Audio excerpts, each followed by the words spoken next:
Miarabantsika rehetra amin'ny anaran'ny tompo manaja sabata ve izay mivavaka alahady. Io indray ny fampianarana hoentina amintsika amin'ity vidéo manaraka ity ary nataoko ity vidéo ity mba ho fampirenam-ponoana ho antsika rehetra izay mivavaka amin'ny andro alahady. Mba tsy ho iozongozona isika na hieritreritra manao hoe sao dia mba tsy manao ny sitrapon'Andriamanitra ary amin'izao fivavahako amin'ny andro alahady izao. Hanazavana ny saintsika araka izay ambaran'ny soratra masina amin'ny hoe manaja sabata tokoa ve ianao raha mivavaka amin'ny andro alahady. Atevitra be io resaka sabata io hatramin'izao. Ary efa hatramin'izay ka hatramin'izao tamin'ny andron'ny Paul dia efa adevitra be izany resaka sabata izany. Fa inona moa no tena atao hoe sabata? Raha ny testamenta taloha ny jerevanao ny sabata égale andro. Izay no atao hoe sabata. Andro. Dia ilay andro fahafito na hoe sabotsy. Dia rehefa hoe manaja sabata égale dia manatanteraka ireo le pitsopitsony samihafa izay takin'ny sabata. Hoe tsy azo atao. Izay no atao hoe manaja ny andro sabata.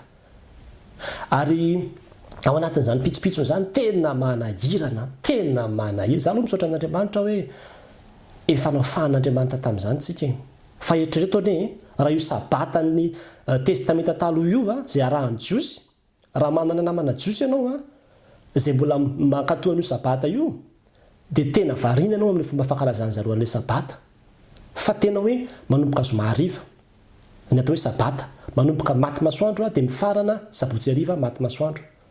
Fa tsy hoe sabotsy ianao andeha hivavaka. Zoma hariva dia efa manomboka. Ary ilay maty masoandro koa tsy hoe amin'izay maty masoandro any fa misy orarahana mihitsy. Faharoa manaraka an'izay anatin'io sabata ianao tsy mahazo mandrehatra afo. Tsy misy azonao atao mihitsy zany handrehatra charbon na handrehatra gaz ary zareo jiosy arany na dia mandrehatra jiro tsy azo atao. Ny mandrehatra fiara tsy azo atao. Dia zareo rehefa hoe hanaja sabata zany dia ny zoma hariva dia efa mitondra ny fiarany manakaikaiky an'ilay sinagoga. Satria tsy azo atao zany. Ary ny amin'io sabata io koa ny tena manahirana dia izao tsy mahazo mitondra entana mavesatra, tsy mahazo mandeha lavitra. Hoe mihoatra ny 1 kilometatra na ohatran'izany. Misy fepetra mihitsy zao metatra ihany ny azonareo andehanana fa tsy mahazo mandeha lavitra. Fa tsy hoe andeha hanaja sabata ianao zany dia hoe andeha fiara dia 4 kilometatra ny fiara andehananao. Dia fa tsy izy koa zany izay. Ary eo aminatin'io sabata io tsy mahazo miasa. Sady tsy mahazo mampiasa olona koa fa tsy hoe andeha hivavaka amin'ny andro sabotsy ianao dia mandeha mandoa frena bus na mandeha frena taxi mampiasa olona. Tsy azo atao koa zany. Tsy izy koa zany. Fa tsy mahazo miasa ianao. Tsy mahazo mividy ninina mihitsy ianao anatin'io andro io. Ary mbola anankiray koa anatin'io dia hoe tsy mahazo manasitrana. Izany no nahatonga an'i Jesosy Tompo. Jesosy anie nenjehana amin'io resaka sabata io hoe tena nenjehana izy tamin'io resaka sabata io. Tsy mahazo manasitrana. Fa raha misy olona mifanitona raha ny zanakao amin'ny andro sabata dia jerevana potsiny. Fa lasa ianao mankany amin'ny sinagoga. Ary amin'ny andro sabata raha misy maty ao an-trano tsy azonao kitihana, tsy azo atao na inona na inona fa tsy maintsy sabata maty masoandro sabotsy maty masoandro iny vao azonao kitihana. Dia tena hoe maro isan-karazany ny zavatra izay tsy azo atao amin'io sabata jiosy io, amin'io andro fahafito io. Nefa dia izay mihitsy ilay hoe mitandrina ny andro sabata manatanteraka n'izany rehetrarehetra izany. Dia raha jerevanao ny testamenta vaovao tena miova mihitsy ny fomba fijerin'ny atao hoe sabata. Voalohany aloha ambaran'ny tenin'Andriamanitra fa Jesosy Kristy no tompon'ny sabata, maître du sabbat. Izany hoe Jesosy Kristy mihitsy zany no maso mandidy, manam-pahefana amin'izay rehetra tiana anaovana an'io sabata io. Ary be dia be tamin'ilay pitsopitsony nataon'ny jiosy tamin'ilay fanajana sabata no efa tsy nataony intsony aloha. Efa manomboka mahita zany tsika fa misy zavatra niovan'i Jesosy Kristy tsikelikely momba an'ilay sabata. Maître ny sabata izy. Fa izay zavatra lehibe indrindra izay tokony ho tadidintsika kristianina rehetrarehetra dia izao tsy hoe maître du sabbat fotsiny Jesosy Kristy fa izy mihitsy no tena sabata. Raha vao mijery ny testamenta vaovao zany tsika dia Jesosy mihitsy no sabata. Olona no sabata fa tsy andro. Olona fa tsy andro.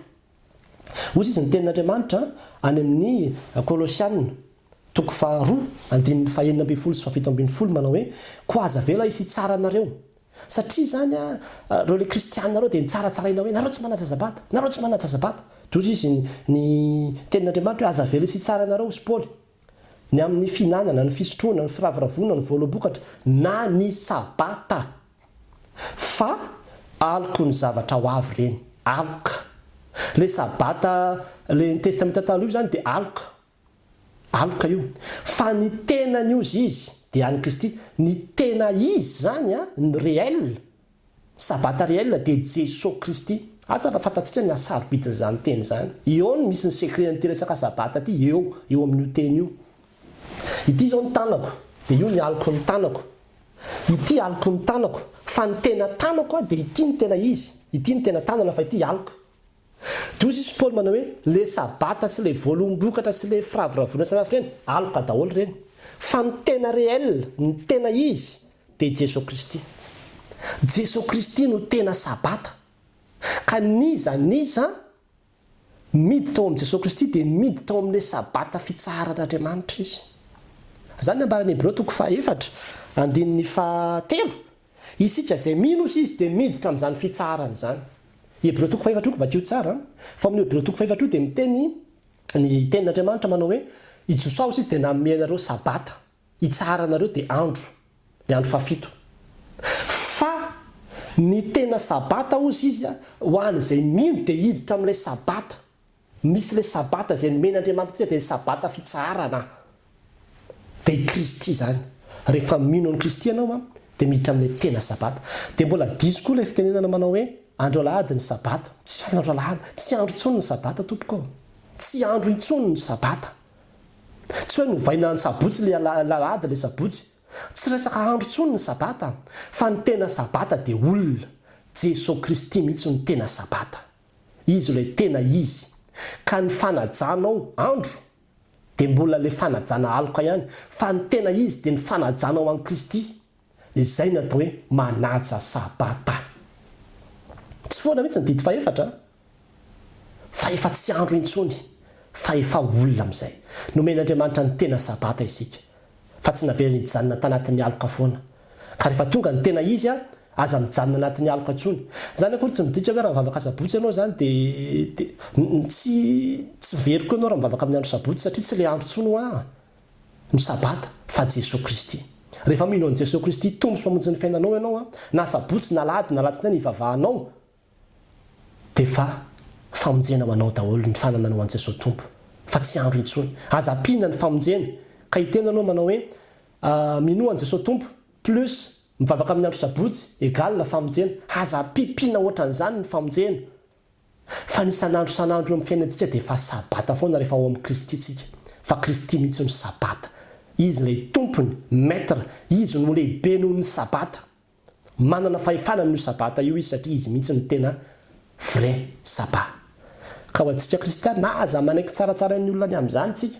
Paul dia nisy fotoana tezitra tamin'ny Galatiana dala ozy izy zany namisavy anareo na misy fampianarana hafahafa tao anatin'ny lohanareo tao fa ny fiangonana tao Galatia manko dia izao ninony Kristy kanefany mbola fatratra ny fitandremana sabata toy izy Paul ny 4:7 andro sy volana ozy izy ary taona nitandremanareo fatratra matahotra any aminareo fandrao dia nisasatra foana taminareo reraka fotsiny ny tovy tsara taminareo fa mbola miverina makany amin'ny fomba ny jiosianareo tsy fantatrareo akory ny tena herin'ny Kristy le tena sabata indray no nilozanareo fa niverina nakany amin'ny aloko nareo ny fitandremana ny aloko indray ny tena zava-dehibe aminareo ary dia eto dia miteny amintsika fa sarotra tompoko ny mitandrina io sabata io raha le sabata ny testamenta taloha fa ny sabata ny testamenta vaovao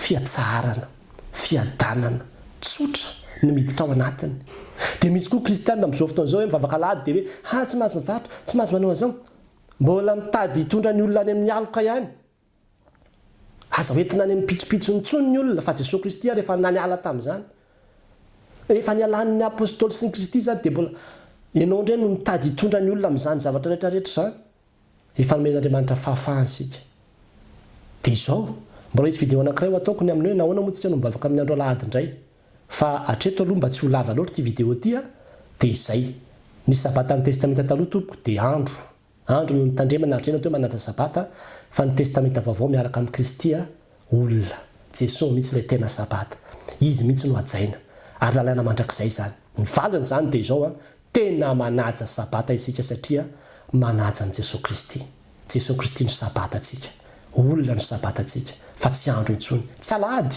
tsy sabotsy tsy alakamisy tsy talata fa isanandro satria Jesosy Kristy ny tena sabatatsika dia miditra amin'ilay fitsarany Kristy isika.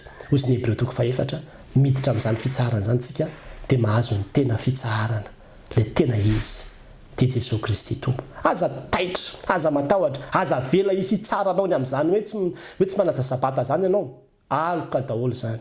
Fa ny tena sabatatsika tadidio zany ry havana. Jesosy Kristy ny tena sabata. Jesosy Kristy ny tena sabata izay arahantsika sy atsaitsika. Dia mirary soantsika rehetra nanazo izay vidéo izay dia zarao aso izay miany koa ny pejy marika 16-15 fa mbola marobe ny vidéo kristiana ho hitanao ao anatin'izao pejy izao. Samy tain'Andriamanitra.